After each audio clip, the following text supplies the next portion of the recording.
bad, a liar, a cheater, a deceiver. I want it all. Come on. You're nothing but a liar, a cheater, a deceiver. Liar, cheater, deceiver, heartbreaker, and I won't let you back my life. I cannot get into that. I don't know anything about the Mustache Theory. That's something I just started hearing, like, I don't know, about 6-7 months ago. So I don't know. I can't answer to that. Okay, we need to find out who took that photo. I agree with you. Yeah, that's what you need to do. That's what needs to happen. I hate to sound like a broken record, but think for a second. How much of what you see on TV, read online, or hear on the radio is actual news? How much is just someone trying to sell you something? Now think about who's paying for those ads. Big corporations. Sure. But what about the government? They're in the persuasion business too, you know. We like to think we're too smart to fall for propaganda. But what if the propaganda is so good, so ingrained in our daily lives, that we don't even recognize it? What if the line between news and manipulation has become completely blurred? This isn't some crazy conspiracy theory. It's about understanding how power works. Governments have always used the media to shape public opinion. It's how they maintain control. And in the age of news and social media, it's easier than ever to manipulate what people think. So how do we know what's real anymore? How do we separate fact from fiction? It's tough, but the first step is opening your eyes to the possibility that you're being played. From all the information I've put out, why hasn't the media or friends of the family jumped all over it years ago? It's almost like they've been told to look the other way. What about all the celebrities and public figures who could be using their platforms to demand justice for Tupac? They're awfully quiet, aren't they? It makes you wonder who they're really afraid of. Are they afraid of Keefe D, or the people who control the narrative? Since Tupac was never let's go with the latter. As I stated before, they've been playing us for years. The people in power understand how our minds work. They know how to push our buttons and how to make us believe what they want us to believe. They create theories about Tupac being by the government because he was some sort of threat, which makes the public fear the government. They scare us with threats, terrorism, murder, or whatever it takes, and then offer themselves as the solution. Guess what? It works. The most effective tool they have is distraction. They keep us entertained with reality TV. Celebrity gossip and endless sports coverage, celebrity deaths filled with inconsistencies, endless amounts of planted creators sent to sit in front of the camera to repeat the narrative. One of their favorite tricks is repetition. They say something enough times, even if it's a lie, and people start to accept it as truth. That's how propaganda works. It's how they control the narrative. Just go to any popular Tupac channel and read the comments. They're filled with bots or fans that had their minds stolen from them. They keep us glued to our screens consuming their carefully curated content, so we don't have time to think for ourselves or question the status quo.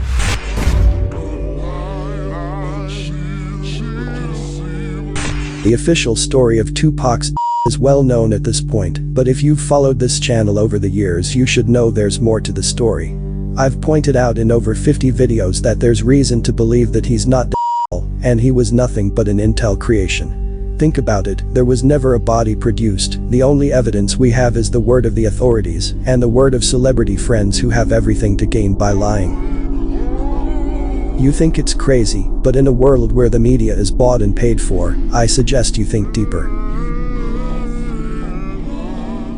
Since Tupac's we've been bombarded with books, documentaries, and TV specials about his life and the events surrounding that night in Vegas, but here's the thing. A lot of these accounts contradict each other, different witnesses tell different stories, key details don't add up. Nobody's telling the whole story. Why is that? In another video, we were the first to point out an impossibility with the alleged last day in Vegas. Tupac's mustache. It seems that it's being swept under the rug like many other things I've pointed out. And you took this photo. Why is this mustache longer than this photo from earlier that night? Say, can you agree to me on one thing? In your photo, this mustache is past his bottom lip. Is that correct? Yeah.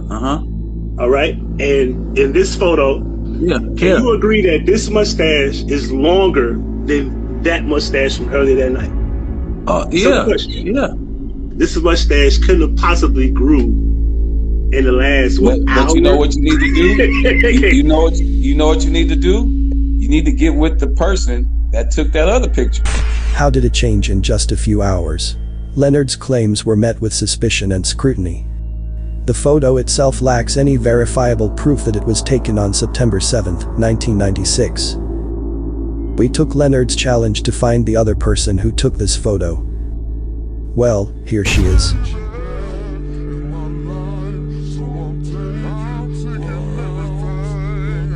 Her name is Felicia, and she states, "Share this pic every year on the anniversary of Tupac's." It was one of his very last pics taken the same night he was shot in Vegas, just hours before. So Leonard took the photo later that night. But his mustache is longer. 2 different photos, 2 different mustache lengths all in one night. This is not the case of the ridiculous body double theory, this is the case of them filming on different days. In earlier pictures from the same night, his mustache was trimmed and shorter. But right before the alleged shooting his mustache grew longer. This only means one of them is lying. If Tupac's mustache was longer and all the other Vegas photos show a shorter mustache, it's safe to say Leonard is a liar here. Given the fact that the shooting would have never happened the way they claimed on a fight night in Vegas. Leonard, Tupac, and Marion Knight took that photo before September 7th, and Tupac was there at the staged fight, so the CIA could remove him. I also still hold the position that some of the footage taken at the Tyson fight was also not on the day they claimed. So now that we have 2 witnesses, let's see what the next excuse will be from Leonard. I cannot get into that. I don't know anything about the mustache theory. Think about it, wouldn't he have every reason to lie? He's selling the last photo, so he needs you to believe what he's saying. But in reality, Leonard did not take the last photo. I believe it was Felicia or some other person around that night before he boarded the plane. So who benefits from keeping the Tupac case open and unsolved, and who profits from all the speculation and conspiracy theories? Maybe it's time we start questioning the motives of everyone involved, from the authors and filmmakers to the music industry executives who continue to profit from deceiving everyone. The entire night was filmed as if it were a movie. In fact, the video of Tupac inside of the MGM, the camera stays on him.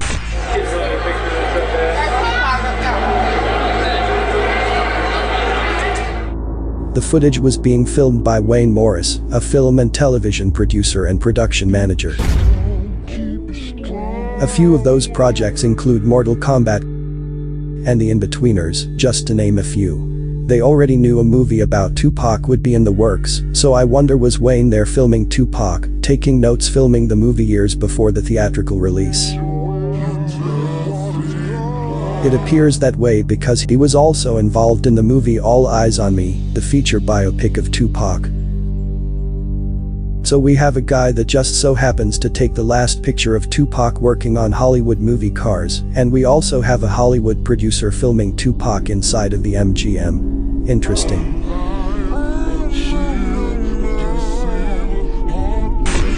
I started to wonder, how could the cast of characters stay on the same script? Maybe since the last photo was taken before September 7th. They all rehearsed the events of that night long before it took place. Remember, in the How Do You Want It X-rated version, Tupac wore the same outfits as September 7th.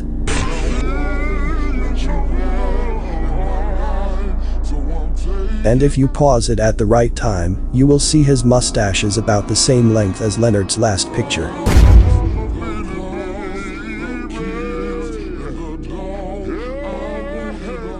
Not like the Vegas picture. I lean towards this all being planned around the time they filmed the music video. Will they admit it? Never, there is no money in telling you the truth. It's as if the truth was deliberately obscured. They faked it all to further this grand illusion to retire the character and end the story on a dramatic note. A created wrapper that had served its purpose. A quick side note about the MGM footage. I find it strange that Tupac is walking while everyone acts as if he's not there.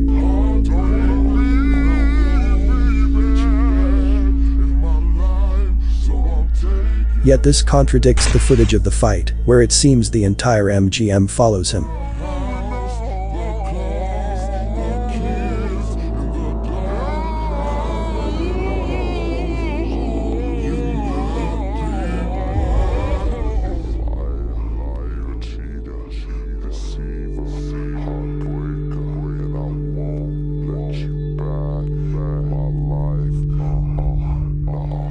Now it seems no one cares, but that's another topic.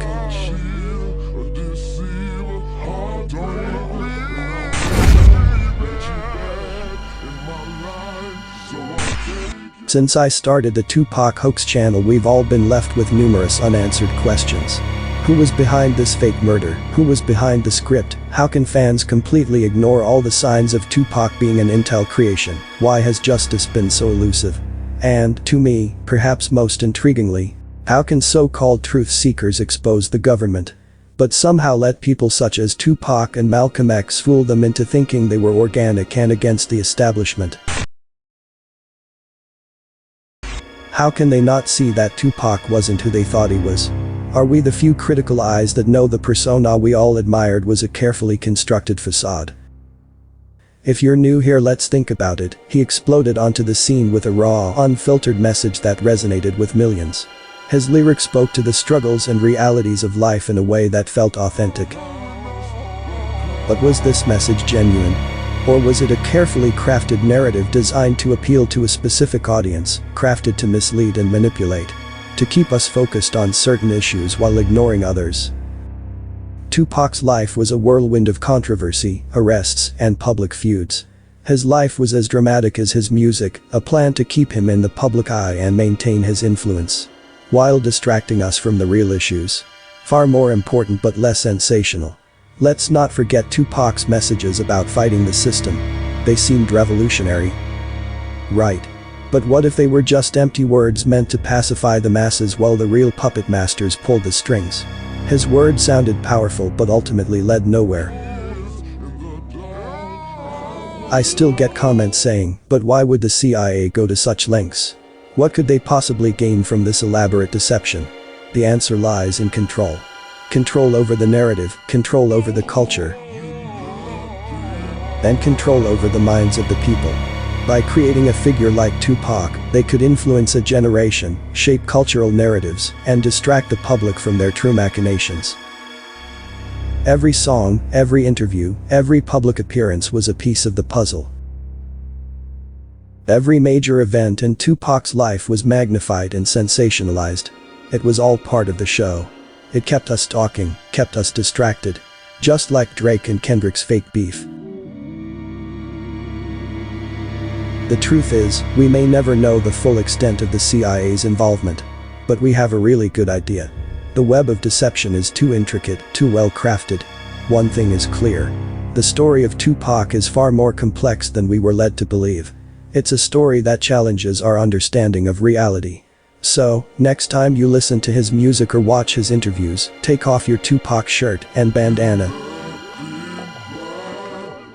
Remove your man crush, cover your Tupac tattoo, and look beyond the surface. Don't take anything at face value because the truth is often hidden beneath layers of lies and deception. In a world where anything can be fabricated, the truth is often the hardest thing to find. It's a journey that requires us to dig deeper, to question more. Hey, no, y'all got this up on the G-Funk era.